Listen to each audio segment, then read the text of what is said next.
अस्सलाम वालेकुम नाजरीन, आप देख रहे हैं बैठक गर्दी। मैं हूं आपका मेज़बान मोहम्मद अली खान।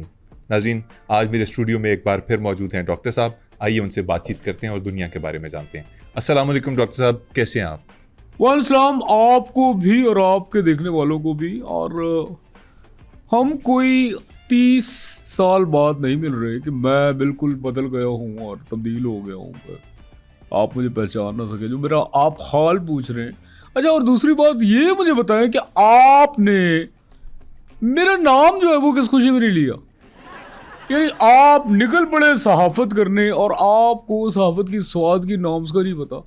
मैं हैरान हूं कि आपको इस इदारे ने नौकरी पे अब तक रखा कैसे। डॉक्टर साहब, मुझे आपका पूरा नाम लेने की ज़रूरत ही नहीं थी। आप इतनी मशहूर शख्सियत हैं, पूरा पाकिस्तान आपसे वाकिफ़ है। और मुझे सहाफ़त करते हुए कोई 20 एक साल तो हो गए हैं, तो प्लीज़ इस तरह तो ना कहिए कि मुझे कुछ भी नहीं पता। अच्छा, यानी कि आपको सहाफत करते हुए 20 साल हो गए। मोहम्मद अली खान साहब, कभी आपके दिल में आया हो इन 20 सालों में कि यार अब मुझे ये शोबा तब्दील कर लेना चाहिए, या फिर कोई और जॉब ऑफर अगर आई हो ऐसे ही मतलब? नहीं सर, मैंने कभी जॉब चेंज के बारे में नहीं सोचा। मैंने कभी कोई अपना फील्ड चेंज करने के बारे में नहीं सोचा। आपको कर लेना चाहिए था, क्योंकि आपके बस का रोग नहीं है। सर, ये आप बिस्किट इस तरह से क्यों खा रहे हैं? ये टेबल के ऊपर रख के आप प्लेट में भी तो रख सकते थे। देखिए, हिस्ट्री में अगर आप जाएं तो ह्यूमन हिस्ट्री रह चुकी है कि बिस्किट कभी भी पैकेट्स में नहीं खाया करते थे। इस तरह अखबार या कागज या केले के पत्ते के ऊपर बिस्किट रख के खाया करते थे ताकि उनको हवा लगे और वो खस्ता रहें। ये देखें, खस्ता बिस्किट। हे, डॉक्टर साहब, आप बिस्किट्स एंजॉय कीजिए। और आप तो आते ही नाराज़ हो गए हैं, इतना ज़्यादा डांटना शुरू हो गए हैं। आप ये बताइए, चल क्या रहा है?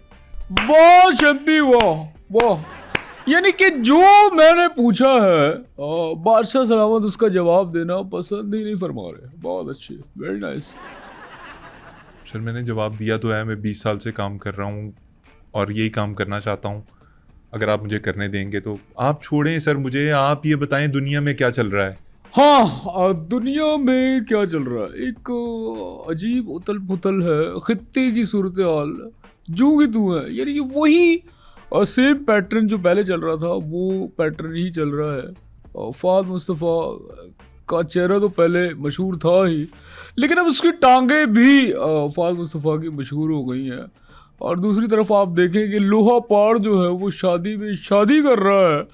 ऐसा लगता है कि उनके हाथ कोई नुस्खा कीमिया लग गया है। और दूसरी जानिब बुशरा अंसारी ने अपनी मिमिक्री करने वाले एक फनकार को ट्रांसजेंडर कह दिया। यानी कि ये आलम है हमारे टॉलरेंस का, ये लेवल है, ये चल रहा है। नहीं सर, आप ठीक कह रहे हैं। मुल्क में टॉलरेंस का लेवल तो कम हुए जा रहा है, लेकिन दुनिया में सियासत का लेवल कहाँ पे है? दुनिया कहाँ पहुंची हुई है? क्या हो रहा है सियासत में? अच्छा, ये एक मिनट, एक कॉल आ रही है कोई। अस्सलाम वालेकुम जी। देखिए भाई साहब, आप जो भी हैं मुझे नहीं पता आपने किससे मेरा नंबर लिया, लेकिन आप एक बात याद रखें कि कभी भी अगर आप किसी को फ़ोन करते तो हेलो नहीं कहते, अस्सलाम वालेकुम कहते हैं। आपको आपको पता भी है ये हेलो का मतलब क्या है? आप जानते हैं? हेल का मतलब होता है जहन, यानी कि जहन हेल।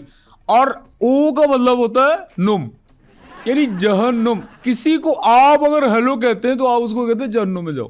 तो आपने नेक्स्ट टाइम ये नहीं करना, आपने सलाम करना है, हेलो नहीं करना। और वैसे भी आए बड़े आप अंग्रेज के बच्चे, ठीक है? हाँ, अच्छा। नहीं तो मैं आपके बच्चे का फ़ोन इस्तेमाल करने की आदत कैसे छुड़ा सकता हूँ? मैं खुद बहुत यूज़ करता हूँ। नहीं, मैं नहीं कर सकता।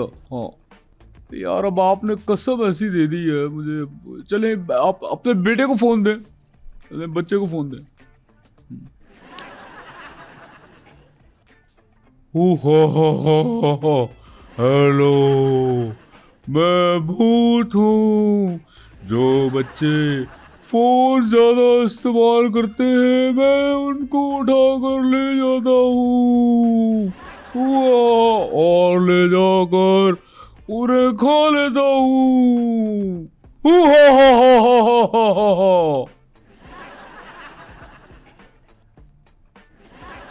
हू हा हा हा हा।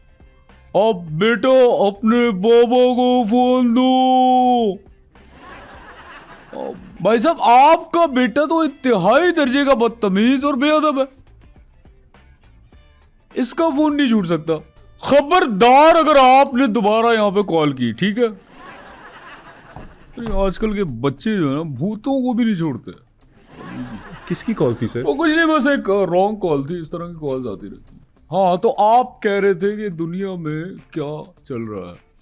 सिचुएशन बहुत ख़राब है और आपको पता है कि जंगों का दौर है और अमेरिका ईरान का जो जंग का मसला चल रहा है, इसमें एक बात जो है वो बहुत अनोखी हुई है। क्या सर? बताइए। बहुत अनोखी है। क्या सर? फालसे का रेट नीचे आ गया।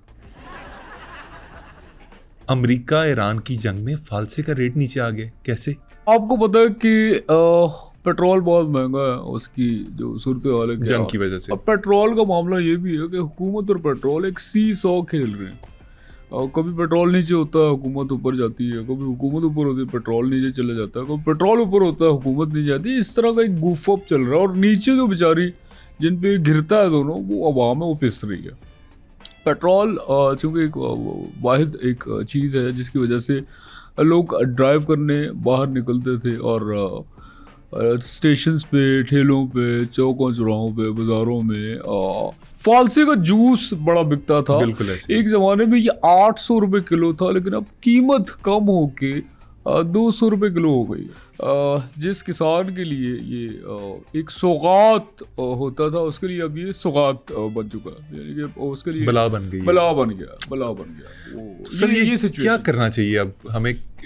किसानों को क्या करना चाहिए, लोगों को क्या करना चाहिए? देखिए, मैंने स्टोर करे चीज़ें, मैंने स्टोर करना सीखा और इस सिचुएशन में माइंड आपका फुल मेकअप होना चाहिए। जो चीज़ अगर आपको सस्ती मिल रही है उसको आप स्टोर कर लें एक वाफर मिकदार में। मैंने 40 किलो फालसा जो है वो अपने कमरे में स्टोर कर दिया। कमरे में? जी।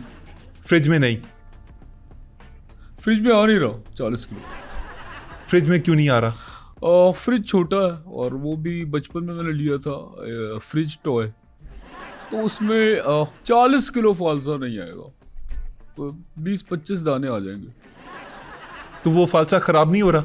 नहीं, अभी 1-2 दिन उसको लगने हैं खराब होने में। और फालसा एक ऐसी चीज है जो फौरन खराब होता है, वो कम दिन में हो जाता है। सर मैं वही अर्ज कर रहा हूँ, फालसा आपने देखा होगा लालच में आप 1-1 किलो 1.5 किलो ले लेते हैं, लेकिन खाते आप थोड़ा सा, बाकी सब खराब हो जाता है और धोते हुए उसकी ऐसी तैसी हो जाती है। नहीं सर, मैं वही अर्ज कर रहा हूँ कि आपने 40 किलो फालसा ले तो लिया है, लेकिन वो खराब हो जाएगा, गल सड़ जाएगा, बदबू छोड़ देगा। पैसा किसका खरीदा? किसने? मैं खरीदा, मैं फालसा खरीदा, पैसा मेरा, मैं गया लेने, रखा मैं।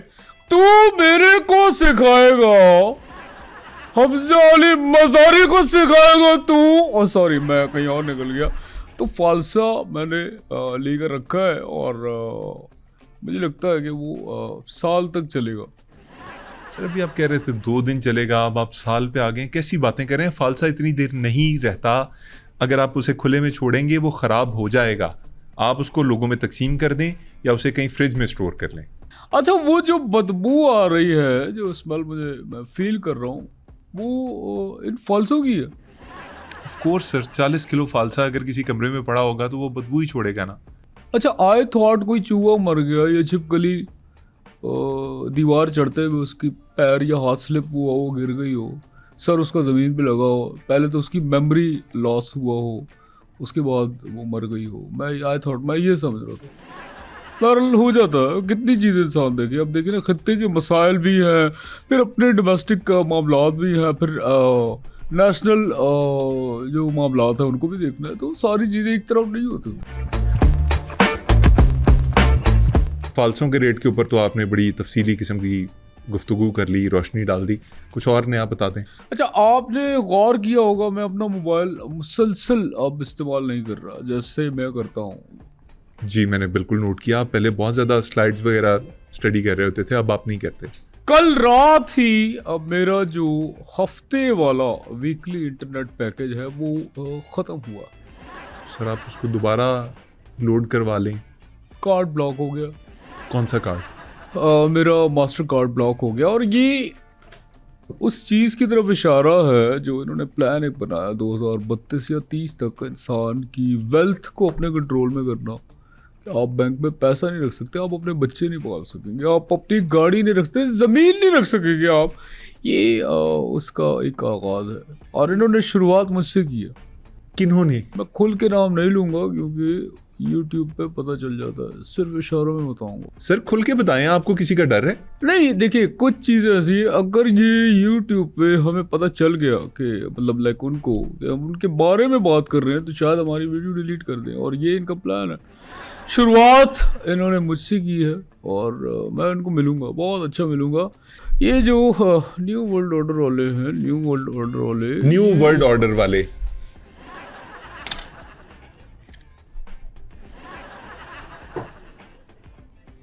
ये क्या कर रहे हैं आप?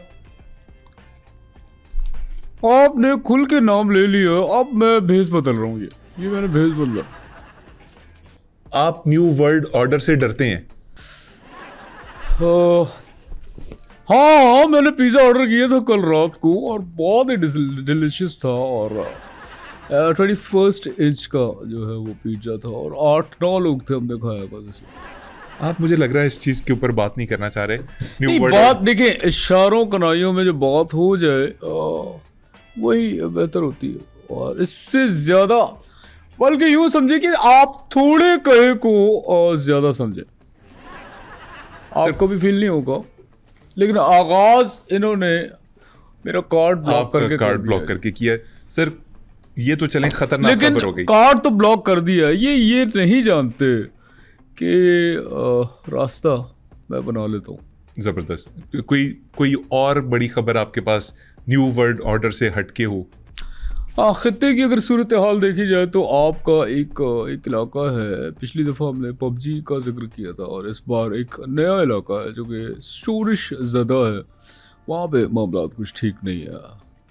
वो कौन सा इलाका? ये GTA वाइल्ड सिटी, वहाँ पर बहुत मखदूश सूरत हाल है और लॉलेसनेस का ये आलम है। पुलिस वाले जो है वो मुजरिमान को कुछ नहीं कहते। अच्छा, वहाँ पे अगर किसी की गाड़ी छीन गई या किसी को मार दिया किसी ने, तो ट्रॉमा ज़्यादा देर तक रहता नहीं, थोड़ी देर तक करेंगे। जैसे अब बाइक किसी ने छीनी आके, उसने चीख मारी, उसके बाद 3 सेकंड बाद फिर नॉर्मल चलना शुरू हो जाते हैं, वहाँ जिंदगी नॉर्मल हो जाती है। लेकिन कुछ हुआ ही नहीं।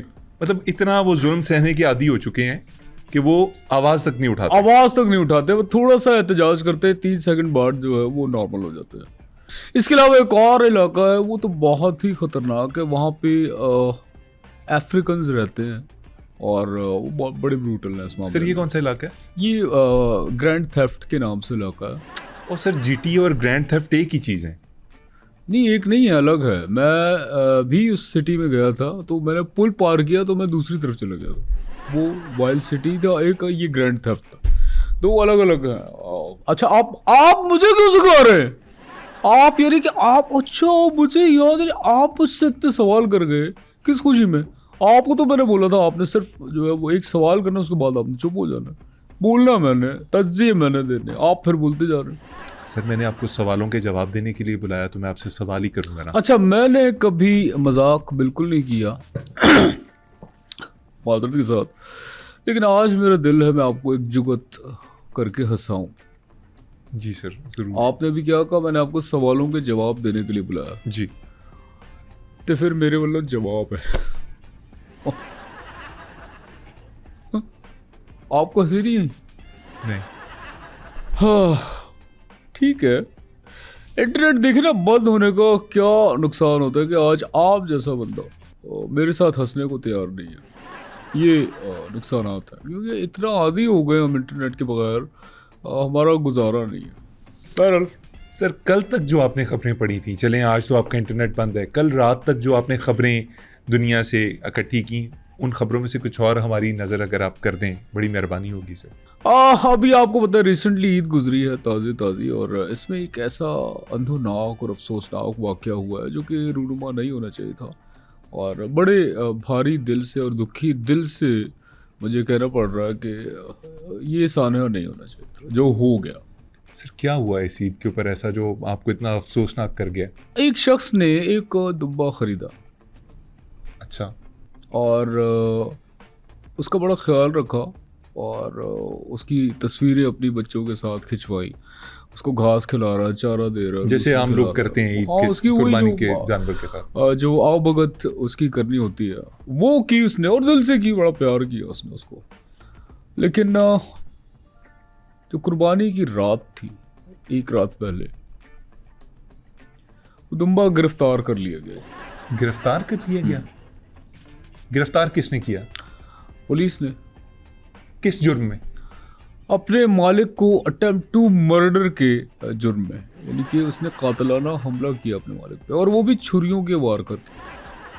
सर कैसी बातें कर रहे हैं? दुम्बा हो, टक्कर मार के अपने मालिक को जख्मी करे, समझ आता है, आप छुरियों के वार डाल रहे हैं उसके ऊपर।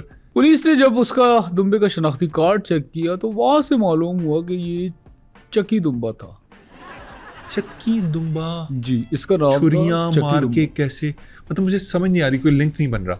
चक्की, ओ भाई याद नहीं, आपने फिल्म नहीं देखी चक्की? छुरी होती है हाथ में, चाकू, और एक वो जो खिलौना था। हाँ, वो खिलौना नहीं था, वो अलग चीज थी, वो कातिल था।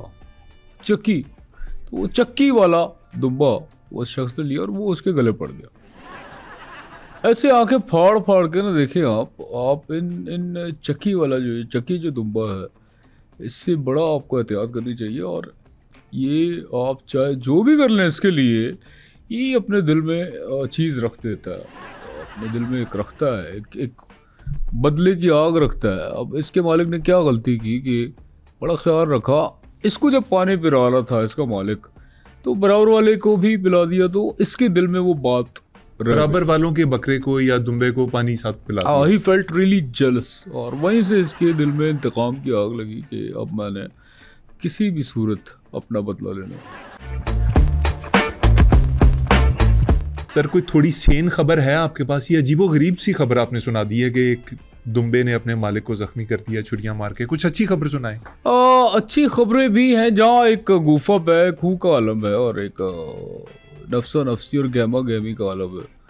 वहाँ पे एक खबर एक आई है निकल के कि WWF ने कहा है कि पाकिस्तान में मगरमच्छों की तादाद कम हो रही है, बतदरीज घटती जा रही है। जी, आप परेशान क्यों हो रहे? अगर WWF यानी कि रेसलिंग फेडरेशन ने कह दिया है कि मगरमच्छ जो है पाकिस्तान में कम होते जा रहे हैं, इसमें आपको क्या सोचने वाली बात है? Sir WWF world wrestling federation नहीं है, वर्ल्ड वाइल्ड लाइफ फंड है। अच्छा, उसने ये कहा है मगरमच्छों की तादाद के बारे में, तो आगे क्या रिपोर्ट है? अच्छा, WWF जो ये इदारा है, ये कहता है कि मगरमच्छों की नस्ल को बचाने के लिए जो शलवारें हैं उनको बंद करना होगा, उन पे पाबंदी लगानी होगी। आप कच्छा पहन लें, आप नेकर पहन लें, पैंट पहन लें, आप शलवार पे पाबंदी लगाएं। शलवार पे पाबंदी लगाएं? सर क्यों लगाएं शलवार के ऊपर पाबंदी? शलवारों का मगरमच्छों से क्या ताल्लुक? बहुत गहरा ताल्लुक है, बहुत गहरा ताल्लुक। कैसे? एक आप देखा होगा गांव देहातों में, या नहर पे या फिर समंदर में, दरिया में कहीं जाते हैं पाकिस्तानी, तो अपनी शलवार फुला कर हम जो है वो तैरने की कोशिश करते हैं, और मगरमच्छ का दिल ललचाता है, कहता है यार मोटा ताज़ा तगड़ा इंसान है, वो उसे खा लेता है। और इस तरह के हादसात होते आए हैं। वो जब खा लेता है तो वो शलवार उस मगरमच्छ के गले में फंस जाती है, जिससे उसका दम घुटता है और वो मर जाता है। और इसी तरह इनकी तादाद घट रही है। ये है रीज़न शलवार पे बैन का। और बहुत सारे शलवारिस्ट इस फैसले को नापसंदीदगी की नज़र से देख रहे हैं। शलवारिस्ट क्या है सर? मतलब जो लोग शलवारें पहनते हैं वो शलवारिस्ट हैं? जो उसके हक में है वो शलवारिस्ट है। यानी पेंटानिस्ट एक अलग है, चिड्डानिस्ट एक अलग तहरीक है, कच्छैनिक्स एक अलग है। तो इसी तरह ये तहरीकें हैं एक किस्म की जो प्रोटेक्ट करती हैं अपने हुकूक को। हालांकि हुकूक क्या, बिला वजह फजूल में एक मचाया हुआ शोर व गौगा। सर मैंने ऐसी कभी किसी तहरीक के बारे में नहीं सुना। आप किसी तहरीक के मेंबर हैं ऐसे? बिल्कुल, हर इंसान किसी न किसी तहरीक का हिस्सा है, और मैं भी एक तहरीक का हिस्सा हूँ। कौन सी तहरीक? मूचिस्ट। क्योंकि आपकी मूछें हैं। नहीं देखिए, आपको ये आप सतही तौर पे सोच रहे हैं।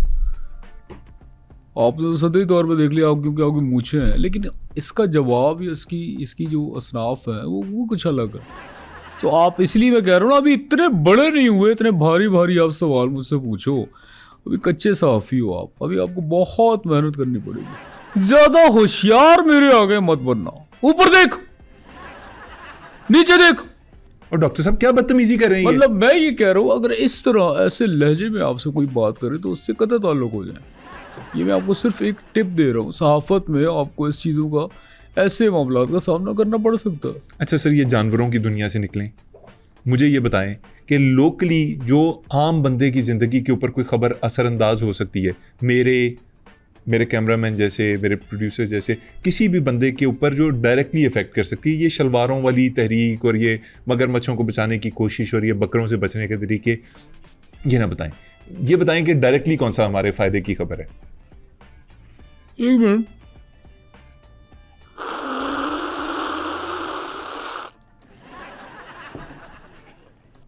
अब मैं आपको बताता हूँ वो खबर जो दुनिया का बहुत ज़्यादा फ़ायदा कर सकती है।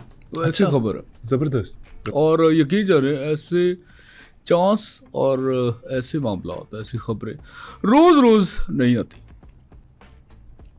सत्तू कतला पाकिस्तान में एक एरिया है, लाहौर में एक जगह है लाहौर में, और हमारे सारे शहर माशाल्लाह बड़े प्यारे, और ज़मीनें, पहलियाँ, ये सारी चीज़ें। तो सत्तू कतला के इलाके में एक 5 मरले का ग्रे स्ट्रक्चर तैयार हो गया, और इंतहाई मुनासिब कीमत पे वो उसकी कीमत लगाई है। और ये ज़रूरी नहीं आप कैश पे लें, आप डाउन पेमेंट दे के इंस्टॉलमेंट पे भी ले सकते हैं। 10 लाख आपने शुरू में देना है, और बाकी 30-35 हज़ार महीना है। हाँ, बैलून पेमेंट आपको देनी होगी जो कि 8 से 9 लाख बनती है, वो हर एक उसका। बाकी पोजेसन जब होगा उस पर आपको एक हेफ्टी अमाउंट देना होगा। और ये बहुत अच्छा प्रोजेक्ट है, और इसके जो बनाने वाले हैं ये बहुत ही ट्रस्टवर्दी हैं, और आपको फ़ायदा ही होगा, फ़ायदा होगा। ग्रे स्ट्रक्चर से आपकी मुराद घर है? हाँ, घर है, जाहिर सी बात है। ग्रे स्ट्रक्चर एक घर का 5 मरले का, एक छोटी फैमिली यानी कि 5-6 लोगों के लिए एक घर है, मुनासिब कीमत है। और अभी मौका अच्छा है, बाद में आप अगर लेंगे तो बहुत देर हो जाएगी। अक्सर हम लोग ये करते हैं, नए प्रोजेक्ट में हम कहते हैं कि फ्रॉड होगा, कुछ होगा, लेकिन ये जो प्रोजेक्ट बना रहा है बहुत ही इंतहाई काबिल एहतराम और मोतबर नाम है, ट्रस्ट आप उस पर कर सकते हैं। कौन है सर ये बंदा? ये प्रोजेक्ट मैं ही बना रहा हूँ जी, और ये मेरा कार्ड है। 1 मिनट, आप ये बिल्कुल मुझसे रब्ता करें, आपको एक से एक मैं प्रोजेक्ट्स आएंगे, मैं उस पर आपको बताऊंगा। तो ये है, ये मतलब ऐसी चीज़ है कि आपके बच्चों का मुस्तकबिल संवर जाएगा। मतलब आप नहीं भी होंगे, बच्चे आपको दुआएं देंगे। ग्रे स्ट्रक्चर के ऊपर इन्वेस्ट करने का क्या फ़ायदा? मतलब एक बना बनाया घर क्यों ना लिया जाए, ग्रे स्ट्रक्चर क्यों लिया जाए? इस बात का मेरे पास जवाब नहीं, क्योंकि मैंने अभी ये नया काम शुरू किया है, और सहाफ़त से जुड़ा अगर कोई सवाल होता तो मैं जवाब शायद आपको दे देता, या फिर यूँ समझ लें मेरे पास पैसे जो है उतने नहीं थे और ग्रे स्ट्रक्चर तक ख़त्म हो गए।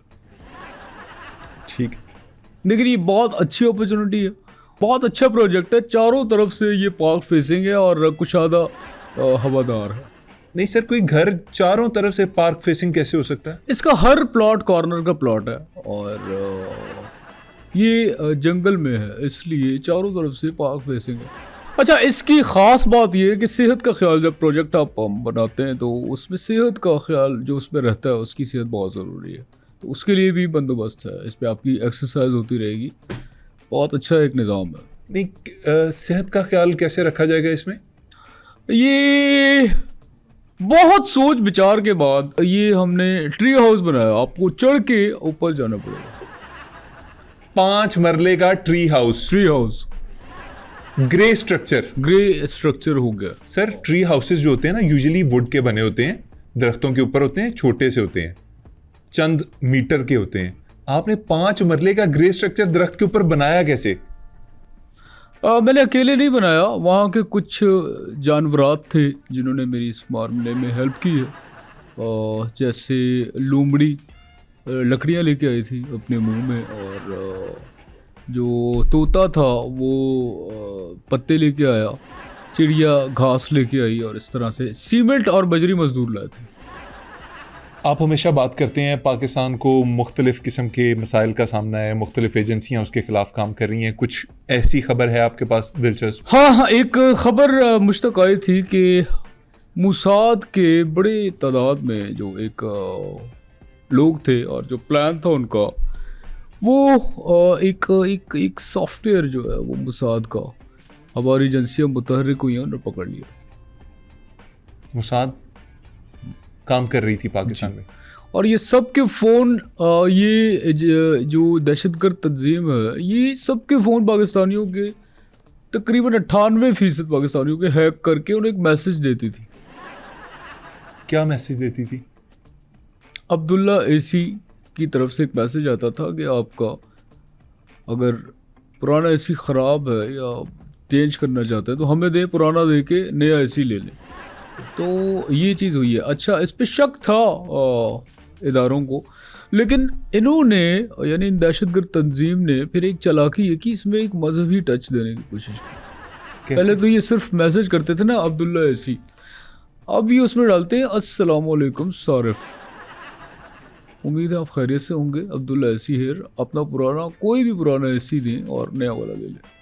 बावजूद इसके भी वो डीकोड करके उनको गिरफ्तार कर लिया गया। बड़े पैमाने पे बहुत सारी चीज़ें जब्त हुई हैं उनसे। तो ये हुआ इस हवाले से। ये मुसाद कर रहा है। अभी तो इनका एक और कारोबार है, अपनी टंकियां साफ करवाएं, उस पर भी नज़र है, लेकिन उसके हवाले से काम हो रहा है। लेट्स सी क्या होता है। ये है आपके साथ मुल्क के मामलात और दुनिया की सूरत हाल, ये चल रहा है। नाज़रीन, डॉक्टर साहब हमारे साथ मौजूद थे, अपनी दिलचस्प ख़बरों से हमें नवाज रहे थे, नाराज़ हो रहे थे, खुश हो रहे थे, जोक्स कर रहे थे। इनसे आपको दोबारा मुलाकात करवाएंगे, लेकिन आज बस हमारी हिम्मत और जज्बा जवाब दे चुका है। आपसे मुलाकात होगी दोबारा। अपना ख्याल रखिएगा। अल्लाह हाफ़िज़। शर्म, दहशत, झिझक, परेशानी, नाज से काम क्यों नहीं लेते? डॉक्टर साहब, डॉक्टर साहब, डॉक्टर साहब, ये सब क्या है? तुम मेरा नाम क्यों नहीं लेते? आपने फिर मेरा नाम ले लिया। नेक्स्ट टाइम मैं आपको वक्त बिल्कुल नहीं दूंगा, और मेरे पास इतना फजूल वक्त नहीं है, ठीक है? खबरदार जो आपने मुझे दोबारा डॉक्टर कांटेक्ट साहब, मैं किया। आपको अदब से डॉक्टर साहब कहता हूँ। अदब से? मैं इधर शेर पढ़ रहा हूँ, अदब से कहते?